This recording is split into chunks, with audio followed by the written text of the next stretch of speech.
We are halfway through this long chapter. Let's carry on.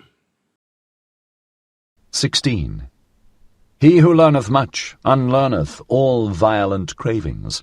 That do people now whisper to one another in all the dark lanes. Wisdom wearieth, nothing is worth while. Thou shalt not crave. This new table found I hanging even in the public markets. Break up for me, O my brethren, break up also that new table. The weary of the world put it up, and the preachers of death and the jailer, for lo, it is also a sermon for slavery. Nietzsche was known for many years as the anti-enlightenment philosopher, someone who went against the idea that reason will liberate humankind, and promoted irrational drives instead. This segment, part 16 of the chapter, is a good opportunity to set the record straight. Here, indeed, he is going against the values of the Enlightenment movement. But what exactly is he objecting to? The way it is being promoted, he tells us, is that by learning and becoming more educated and enlightened, man loses his animalistic cravings, or at least gets them weaker and thus easier to control. And that's a good thing, say the proponents of enlightenment, because then he is becoming less violent. We already know what Zarathustra thinks of such ideas that want to subjugate the forces of the body. He tells us to break this table. But does this mean that he is telling us that we should not get educated? Because they learned badly and not the best, and everything too early and everything too fast, because they ate badly. From thence hath resulted their ruined stomach. For a ruined stomach is their spirit, it persuadeth to death. For verily, my brethren, the spirit is a stomach. Life is a well of delight, but to him in whom the ruined stomach speaketh, the father of affliction, all fountains are poisoned. Of course, that is not what he is saying. His problem with the Enlightenment is not that it promotes reason and learning, but that it promotes learning the wrong things. The human spirit is like the human stomach. It has to feed on earthly ideas in order to nourish itself. A spirit that feeds on ideas that are not connected to the earth does not get nourished, and then it also loses the ability to enjoy earthly delights. This is why they turn their back on life and preach death. To discern, that is delight to the lion-willed. But he who hath become weary is himself merely willed. With him play all the waves. And such is always the nature of weak men. They lose themselves on their way, and at last asketh their weariness, Why did we ever go on the way? All is indifferent. To them soundeth it pleasant to have preached in their ears, Nothing is worth while, ye shall not will. That, however, is a sermon for slavery. Nietzsche writes at a time when the Enlightenment movement reached a pessimistic stage, and many thinkers no longer believed in man's ability to create heaven on earth. Some gave up on the entire project and went back to religion. Nietzsche, in his other writings and also through his character Zarathustra, was trying to show that human reason can still direct the spirit to find joy in earthly life by breaking these old tables and adopting his new table. O my brethren, a fresh blustering wind cometh Zarathustra unto all way-weary ones. Many noses will he yet make sneeze. Even through walls bloweth my free breath, and into prisons and imprisoned spirits. Willing emancipateth, for willing is creating. So do I teach, and only for creating shall ye learn. And also the learning shall ye learn only from me, the learning well. He who hath ears, let him hear. To find meaning again, reason has to be directed by the will to power. The will to power wants to mold the world that is around it, to create, and it needs reason in order to do so. By offering this solution, Nietzsche was actually trying to save reason, and thus save the Enlightenment movement. 17. There standeth the boat, thither goeth it over, perhaps into vast nothingness. But who willeth to enter into this, perhaps? None of you want to enter into the death boat. How should ye then be world-weary ones? The pessimistic thinkers claim that they have grown weary of this world. Zarathustra tells them that they haven't even experienced any of it yet. The Enlightenment thinkers close themselves up within the boundaries of reason, within the boundaries of things that can be explained in logical and mathematical terms, telling themselves that there's nothing beyond these boundaries. Until, eventually, they became weary of this closed world.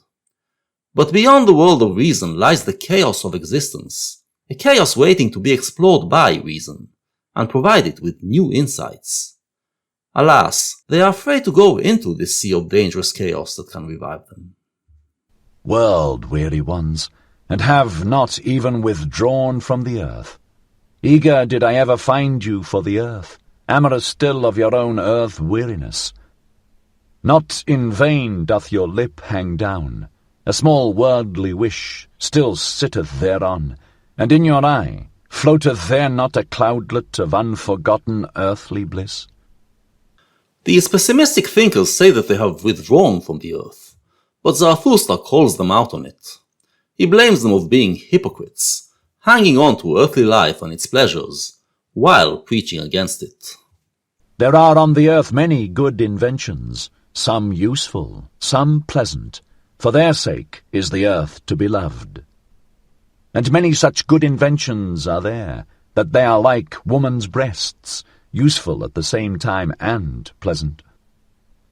He reiterates that there are still many good things to be found on this earth, if you just go out seeking. Best of all, boobs. Ye world-weary ones, however, ye earth-idlers, you shall one beat with stripes shall one again make you sprightly limbs. For if ye be not invalids or decrepit creatures, of whom the earth is weary, then are ye sly sloths, or dainty sneaking pleasure-cats, and if ye will not again run gaily, then shall ye pass away. But the pessimistic thinkers, the world-weary as he calls them, are not trying to go exploring. They remain idle, preaching against life. If they were true to their word, they would have left this life. But they continue to hang around, indulging in the pleasures they know. To the incurable shall one not seek to be a physician, thus teaches Zarathustra, so shall ye pass away. But more courage is needed to make an end than to make a new verse. That do all physicians and poets know well. As he told us several times before, we should not lift a finger to help those who are weary of life, but only wish them to pass away quickly. They don't deserve our pity. He would advise them to commit suicide, but he knows that if they don't have the courage to explore life, they obviously lack the courage to end it. 18. O my brethren, there are tables which weariness framed, and tables which slothfulness framed, corrupt slothfulness. Although they speak similarly, they want to be heard differently. See this languishing one, only a span breadth is he from his goal, but from weariness hath he lain down obstinately in the dust, this brave one. From weariness yawneth he at the path, at the earth, at the goal, and at himself. Not a step further will he go, this brave one. After he talked about the need to break the tables of the world-weary, now Zarathustra talks about another type of tables that needs to be broken, namely those made by the slothful. They may seem similar, he says, but they are not the same. The slothful are those who actually have a strong nature, and are brave enough to face the chaos of existence, but are too lazy to do so. Now gloweth the sun upon him, and the dogs lick at his sweat, but he lieth there in his obstinacy, and preferreth to languish. A span breadth from his goal to languish. Verily ye will have to drag him into his heaven by the hair of his head, this hero. Better still that ye let him lie where he hath lain down, that sleep may come unto him, the comforter, with cooling patter rain. Let him lie until of his own accord he awakeneth. until of his own accord he repudiateth all weariness, and what weariness hath taught through him. Like with the world weary, Zarathustra advises us to leave this type alone. The hope is that something will eventually awaken them and get them going again. But they have to get to that point on their own. We should not help them. Only, my brethren, see that ye scare the dogs away from him, the idle skulkers and all the swarming vermin. All the swarming vermin of the cultured, that feast on the sweat of every hero. The problem is, when you give in to sloth, you fall prey to those who feed off of strong spirits, and they might suck you dry. So, while we should not awaken the lazy ones, we should still protect them from this danger. 19. I form circles around me and holy boundaries. Ever fewer ascend with me ever higher mountains. I build a mountain range out of ever holier mountains. But wherever ye would ascend with me, O my brethren, take care lest a parasite ascend with you. Zarathustra ended the previous part by telling us that sloth might invite the parasites to come and feed on you. Here he warns that it can happen even to those who go his way. Even when you bravely explore new spiritual lands and climb spiritual mountains, a parasite might piggyback on you. A parasite that is a reptile, a creeping, cringing reptile, that trieth to fatten on your infirm and sore places. And this is its art. It divineth where ascending souls are weary.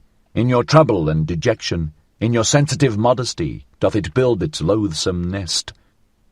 Where the strong are weak, where the noble are all too gentle, there buildeth it its loathsome nest. The parasite liveth where the great have small, sore places. It isn't entirely clear whether the parasite is an actual human person, or maybe just part of your own soul, like the spirit of gravity that piggybacked Zarathustra during his climb, in The Vision and the Enigma. But I think that here, he means the former. The parasite is a person, who has emotional connections with the ascending soul and accompanies them. The ascending soul is strong in spirit, but everyone has weaknesses, and the parasite knows how to exploit these weaknesses to get close to their hearts. What is the highest of all species of being, and what is the lowest? The parasite is the lowest species. He, however, who is of the highest species, feedeth most parasites. For the soul which hath the longest ladder, and can go deepest down, how could there fail to be most parasites upon it? As we know, the higher the soul gets, the deeper it has to send its roots down, into the basest, evilest regions of the human spirit. When you do that, you gain powers that can help you in your climb, but you also become acquainted with the worst of humanity. And this is why you are in danger of acquiring parasites. The most comprehensive soul, which can run and stray and rove furthest in itself, the most necessary soul, which out of joy flingeth itself into chance, the soul in being which plungeth into becoming, the possessing soul, which seeketh to attain desire and longing, the soul fleeing from itself, which overtaketh itself in the widest circuit, the wisest soul, unto which folly speaketh most sweetly, the soul most self-loving, in which all things have their current and counter-current, their ebb and their flow. Oh, how could the loftiest soul fail to have the worst parasites? This expands on the previous segment, describing the attributes of the ascending soul. These are all things that he has spoken of already. But this type of soul should beware of parasites, for they might drag it down. 20. O my brethren, am I then cruel? But I say, what falleth, that shall one also push. Everything of today, it falleth, it decayeth. Who would preserve it? But I wish also to push it. Know ye the delight which rolleth stones into precipitous depths? Those men of today, see just how they roll into my depths. A prelude am I to better players. O my brethren, an example. Do according to mine example. And him whom ye do not teach to fly, teach, I pray you, to fall faster. The previous sections warned us against parasites, telling us not to form emotional connections with them. It also implies that if you did form such a connection, you must sever it. All of this demands a level of cruelty, and Zarathustra says that we should have that cruelty. We should recognize what has become old and decaying, and not take any pity on it. People have sentiments for all things, and try to preserve them, but Zarathustra tells us that in order to climb higher, we must get rid of such things. If something is decaying and is about to fall, we should not try to hold it, but rather push it to hasten its fall. He then reveals that he is talking about the humans of today, the decaying, wretched humans he has been railing about since the beginning of the book. They are holding us back from getting to the Superman. We should help them with everything that will hasten their fall. 21. I love the brave, but it is not enough to be a swordsman. One must also know whereon to use swordsmanship. And often is it greater bravery to keep quiet and pass by, that thereby one may reserve oneself for a worthier foe. Ye shall only have foes to be hated, but not foes to be despised. Ye must be proud of your foes. Thus have I already taught. Here he repeats what he said in War and Warriors. The elevation of the spirit is achieved through struggle and war. For that purpose, you should choose your enemies wisely. Choose only worthy enemies, who will compel you to employ your powers to defeat them. For the worthier foe, O my brethren, shall ye reserve yourselves. Therefore must ye pass by many a one. Especially many of the rabble, who din your ears with noise about people and peoples. Keep your eye clear of their for and against. There is there much right, much wrong. He who looketh on becometh wroth. Therein viewing, therein hewing, they are the same thing. Therefore depart into the forests, and lay your sword to sleep. Those who are not worthy enemies, you should pass by. This pertains, first and foremost, to the rabble. The rabble have power when they become a nation, and, as he told us before, there are good things about nations, but also bad things. You shouldn't get involved in that, but remain an individualist, not in the service of any nation. Go your ways, and let the people and peoples go theirs. Gloomy ways, verily, on which not a single hope glinteth any more. Let there the trader rule, where all that still glittereth is trader's gold. It is the time of kings no longer. That which now calleth itself the people is unworthy of kings. You should also not waste your time waging war on kings, and if we expand it, on the feudal order where the aristocracy rules. Its time has already passed, and whatever remains of it will shortly fall.